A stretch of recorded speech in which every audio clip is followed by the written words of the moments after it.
How's it going? Welcome to my video, my channel.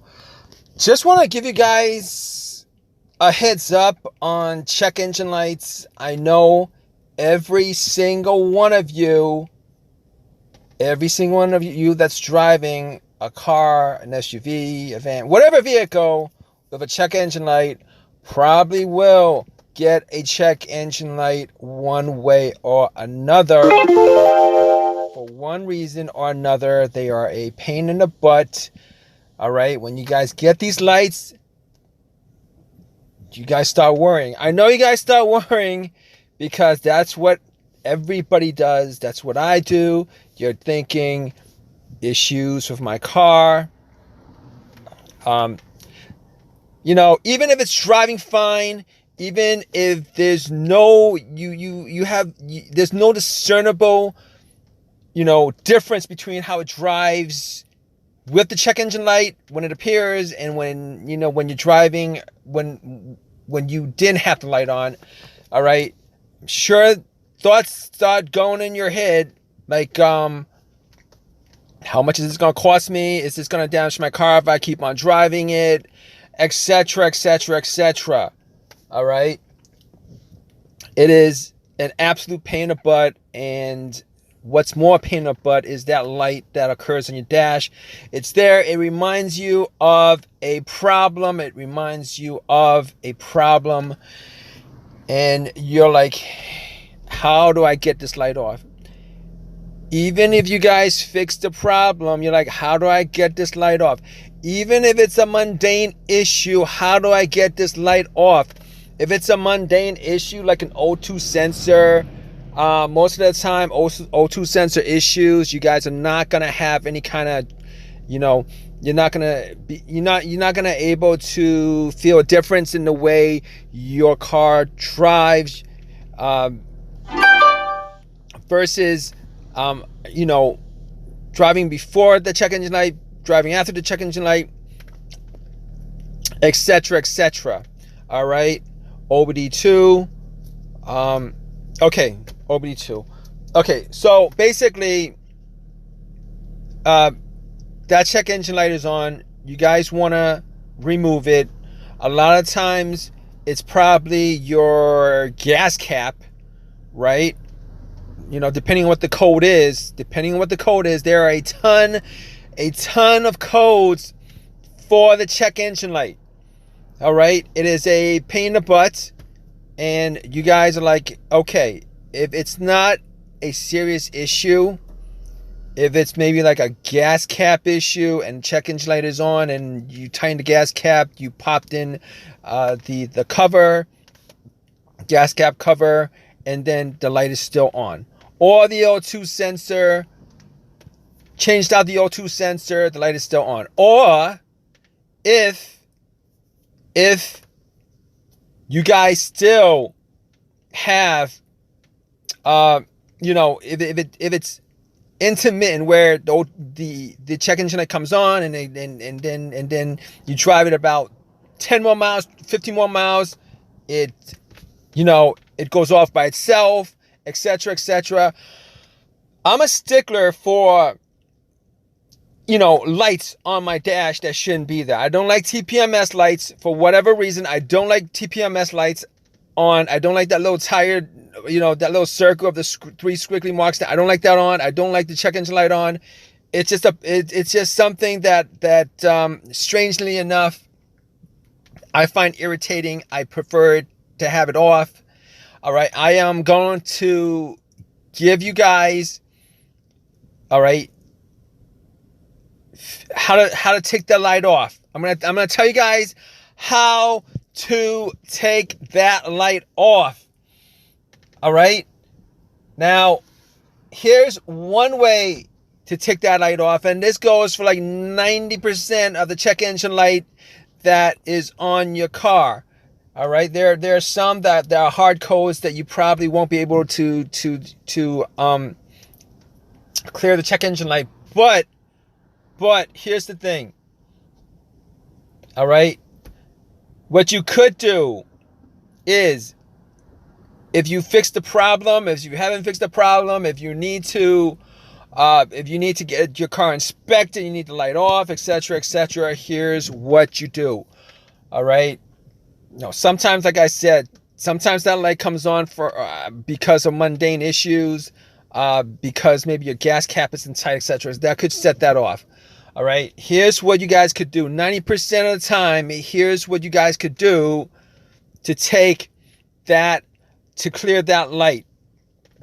All right. First thing you could do is you could buy an OBD2 reader. All right. There are very cheap OBD2 readers. You can get one from Walmart. Get one from Walmart. They're like $19, $20. That's the cheapest they have. Plug it into OBD2 port. And then, have it scan it. Codes come up. And it'll say erase. You can erase it. Once you erase it, the light goes off. If it will go off, it'll go off. If it can't, if it's a hard code, it'll probably go off and then come back immediately. It is what it is with stuff like that. All right. But that OBD2, $20 will clear it. Now, you can go to one of these AutoZones, Advanced Autos, probably Pep Boys. I'm not sure. They have OBD2 scanners. Here's the thing with them. All right, it's free. They'll pop it in. They'll read the codes. They'll scan it. However, they won't delete the codes for you. As far as I know, I think it's a law that they can't delete the code because they don't want to take any kind of responsibility over, damage to your car if you keep on driving it with an issue that the computer picked up that generated the check engine light. All right. They're not going to delete it. So your best bet is probably in those kind of situations, you could buy a cheap OBD2. I think everybody should have a cheap, at least an OBD2 reader, like $19 or whatever. You're going to get check engine lights on your car. Just pop it in and, scan it. It'll give you the reason why it popped up. Most of the time, it's just generic reasons. Depending on what the code is, you might be able to just tighten the gas cap, pop in. Okay, it kind of depends on your situation. Obviously, if it's, there's like hundreds and hundreds of codes, all right? I can't, we're not going to go into, what could and what could not, what's erasable and what's not erasable and what won't damage your car and what will damage your car. But if you guys want to clear it from your dash, you guys can use that, okay? And the second thing that you guys can do, if you guys do not want to get an OBD2 scanner to delete the code, clear the light, delete the code, clear the light. What you guys can do is you guys can pretty much take the terminal off the battery. All right, you can take the terminal off the battery. A lot of times what people like to do is, all right, they'll take the positive and a negative and they'll, put the positive and negative terminal together just to drain the whole entire system, clear the whole entire system. And they'll either keep the two terminals together for, I don't know, maybe a couple hours to a whole entire day. But for the most part, simple clearing of the OBD2, what you guys could do is you guys could just take the pretty much just take the terminal, positive terminal off, all right, for maybe like 5 minutes, 10 minutes, and when you pop it back on, it'll clear the check engine light from your dash. Okay, it'll clear the check engine light from your dash. Here's the thing about clearing the check engine light. I'm going to tell you guys this. I'm going to tell you guys this about clearing the check engine light from the dash. A lot of times, just clearing that code will not clear the issue. All right, it might pop back up again. It might pop back up again. All right, if it does pop back up, obviously, for you guys to get the code off, what you guys will need to do is you guys will need to fix the issue. You guys will need to fix the issue to get the code off. Now, as far as inspection is concerned, will clearing the light from your dash pass inspection, get you to pass inspection?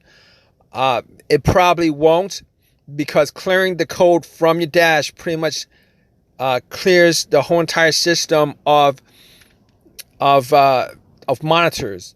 All right, there are sensors in your car. Okay, when you do an inspection, they actually scan your car for the same sensors that the scanner tool will scan. All right, just clearing the code pretty much just clears the whole entire system. All right, I believe for you to pass inspection, you would need maybe you can have one monitor that's not cleared, maybe two. I'm not quite sure. You probably have to check on that yourself with a mechanic. Maybe go online, do some research. But I think there's maybe one or two monitors that they'll let you go on as far as how many monitors could clear before they actually pass that part of the inspection. So if you guys are looking for a way to simply clear the light off your dash, just try those two things, and hopefully this helps you guys out. All right, take care.